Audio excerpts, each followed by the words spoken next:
warahmatullahi wabarakatuh. Hai teman-teman, perkenalkan nama saya Alifan Cinta Tasya dengan NIM F551-24011. Saya dari Prodi Teknik Informatika jurusan Teknologi Informasi Fakultas Teknik Universitas Tadulako. Nah, di video kali ini saya akan membahas tentang manusia, keragaman, dan kesetaraan, yaitu kesetaraan gender dan hak pada perempuan. Apa itu ketidaksetaraan gender?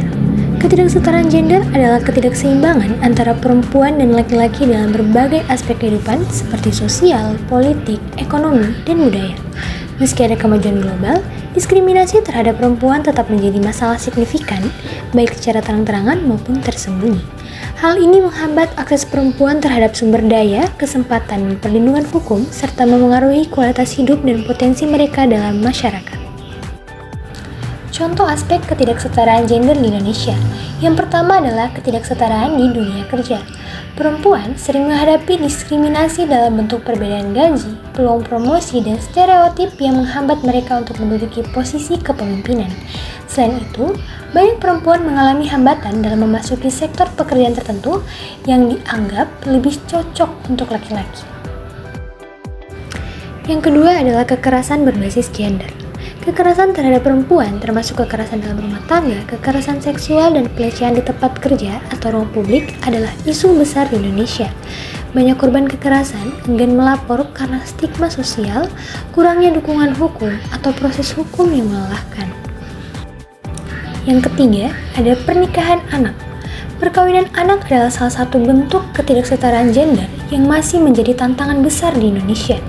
Anak perempuan lebih rentan menjadi korban praktik ini yang sering kali didorong oleh kemiskinan, norma budaya, atau kurangnya pendidikan. Jadi di sini saya mengambil salah satu contoh kasus, yaitu kronologi kekerasan seksual selama hampir 20 tahun pada anak-anak panti asuhan di Tangerang. Jumlah korban kekerasan seksual di panti asuhan di Tangerang, Banten diperkirakan bisa mencapai lebih dari 40 anak. Pembiaran dari masyarakat dan lemahnya pengawasan pemerintah diduga membuat kekerasan seksual bisa terus berlangsung di sana selama setidaknya 18 tahun. Polres Metro Kota Tangerang telah menetapkan Sudirman berumur 49 tahun, Yusuf Baktiar 30 tahun, dan Yandi Supriyadi 28 tahun sebagai tersangka dalam kasus kekerasan seksual terhadap anak-anak panti asuhan di Tangerang, Banten. Sudirman adalah pimpinan panti itu yang disebut polisi telah beroperasi sejak Mei 2006 tanpa izin.